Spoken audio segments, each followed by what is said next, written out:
यह स्पष्ट हो गया कि चंदा देवी जी चुनाव लड़ रही हैं आरजेडी से? नहीं, मैं अभी आया हूँ कुछ दूसरे काम से, क्योंकि मेरे काम था अभी। एक्चुअली है क्या कि उनको मनाना मेरे लिए बहुत कठिन हो रहा है, और आज मैं 4 दिन से उनको मना ही रहा हूँ कि लड़ जाओ, क्योंकि मेरे बच्चे अभी छोटे हैं तो उनको थोड़ा सा डर लग रहा है कि भाई इनका पढ़ाई लिखाई क्या होगा क्या नहीं। तो मैं भी लगा हूँ, काश मान जाती तो मेरा भी सपना पूरा हो जाता। आप भी हैं भैया चुनावी मैदान में? नहीं नहीं, मैं तो शुरू से चुनावी मैदान में नहीं था। नहीं नहीं, लोगों का बिल्कुल मन है, मैं जहां से चाहूँ वहां से मुझे टिकट मिल सकता है, लेकिन मुझे नहीं लड़ना है। लड़ना है जिसको, उसका एग्री होना बड़ा जरूरी है, क्योंकि उनको क्षेत्र में रहना है, उनको सेवा करना है, तो वो कितना तत्पर रहेंगी। और बच्चे मेरे और छोटे हैं अभी, तो उनका भविष्य भी तय करना है। मैं तो काम में रहता हूँ, तो उनके लिए थोड़ा सा टफ जॉब है, तो उनको बड़ा डिसाइड करने में वक्त लग रहा है। मैं 4 दिन से मना ही रहा हूँ, अभी तक मना रहा हूँ कि भाई अभी 2 दिन वक्त है, मान जाओ। मान जाओगी तो कुछ कर लेंगे भाई, आपका भी एक भविष्य हो जाएगा, और सेवा का मौका मिल रहा है लोगों का, ये बहुत कम लोगों को मिलता है। और मेरे पास अपॉर्चुनिटी है जो उनको मिल रही है, लेकिन उनको शायद स्टार की बीवी ही कहलाना है, उनको नेता नहीं कहलाना है, शायद इसलिए वो अभी ना कर रही हैं। और बच्चों से लगाव है, और छोटे हैं तो उनका भी एक इमोशन है, एक माता होने के नाते। तभी देख रहा हूँ, अगर आज आज अगर मान गई, कल मान गई, तो फिर मुझे आज ही शाम को निकलना है मुंबई, क्योंकि मेरा अर्जेंट एक काम था घर का कुछ, उसके लिए मैं आया। तो सब कुछ फाइनली है, बस उनका एग्री होना मेरे लिए बहुत मायने रखता है। बाकी हाँ, उनका एग्री थोड़ा सा मेरे लिए मुसीबत है, कि मैं अपने पत्नी का बात सुनता भी हूँ, क्योंकि मैं एक राम की तरह चाहता हूँ, नहीं सुनूंगा तो रावण बन जाऊंगा। इसीलिए चाहता हूँ कि भाई मेरी पत्नी सीता की तरह मुझे समझा दे, और मैं मान के उसको पूरी दुनिया में जहां भी जाना होगा लेके जाऊं। तो कोशिश ये है, बट थोड़ी सी मैं उनसे जोर जबरदस्ती भी नहीं करता, क्योंकि उनका अपना इच्छा पहले होना बड़ा जरूरी है। और एक महिला है, हाउस वाइफ है, तो उनको अब समाज के बीच में अचानक से आना, और बहुत सारी चीजें बदलेगी, उनको बोलना भी है, उनको अब लोगों के हक के लिए कहना भी है, तो वो सारी चीजें थोड़ी सी उनके लिए टफ है। तो उनका भी विषय सही है कि भाई मैं एक अचानक से एक घर से अचानक से, हमनी के कहल ना जला कि इनार में के बेंग अचानक से तनी बहरी निकले तो लगला जी दुनिया इतना बड़बा का।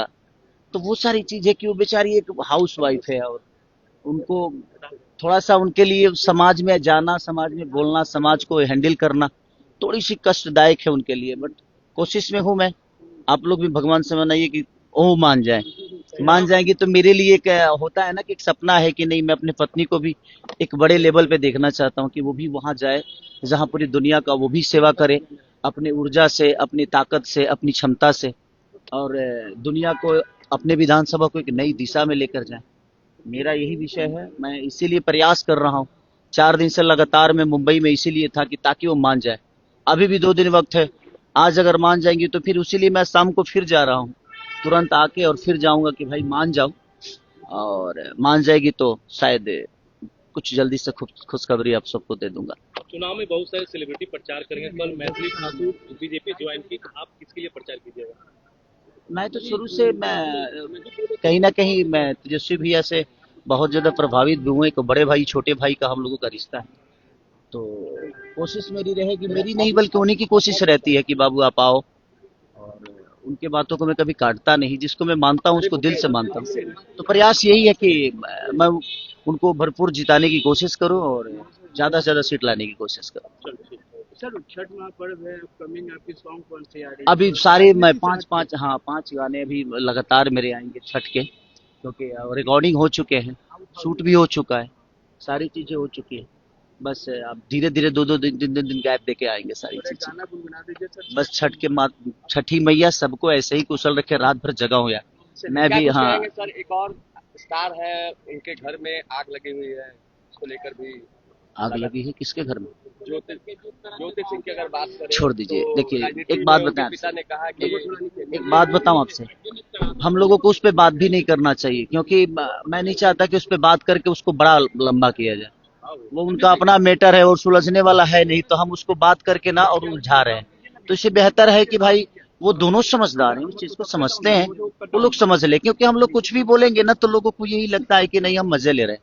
हम मजे नहीं ले रहे, हमें भी बुरा लग रहा है कि भाई सबका अपना परिवार है, फैमिली है, घर है, बस जाए, दोनों एक हो जाए, चाहे पूरी दुनिया एक होकर जीवन को चलाए, क्या दिक्कत है किसी को। बट मैं एक दुनिया के नजर में मेरा जो क्षमता है उसके लिए मेरी से सवाल दुनिया करती है। बट मैं सबसे बोलूंगा ना कि आप लोग इस सवाल को छोड़ दो। अब इस सवाल में कुछ रखा नहीं है, क्योंकि वो चीजें आती रहेगी जाती रहेगी और हम लोग फालतू में उलझते रहेंगे। भला बुरा हमें बोला जाता है, जबकि हम लोग सही बोलते हैं भाई। कोई पूछता है तभी आदमी जवाब देता है, नहीं पूछेगा तो क्यों जवाब देगा। ऐसा थोड़ी है कि मैं खोद के बोलता हूँ कि नहीं वही सवाल तुम लोग पूछो भाई, ऐसा नहीं है। मैं भी चाहता हूँ कि पूरी दुनिया एक होके रहे। हमारा एक रिश्ता है पति पत्नी का, मैं तो हमेशा प्रयास करता हूँ कि हमारा घर बचा रहे। और मेरी पत्नी अगर कुछ बोल भी देती है तो मैं उसका जवाब इसलिए नहीं देता हूँ कि मेरे लिए वो बात बड़ा नहीं है, मेरे लिए वो रिश्ते बड़े हैं। तो जिसके लिए रिश्ते बड़े होते हैं ना, वो बात को नहीं भूल, वो बात को भूल जाते हैं। और जिनके लिए बात बड़ा होता है ना, उनके लिए रिश्ते बड़े छोटे हो जाते हैं। तो मुझे लगता है कि रिश्तों को बड़ा रखिए, बातों को भूल जाइए।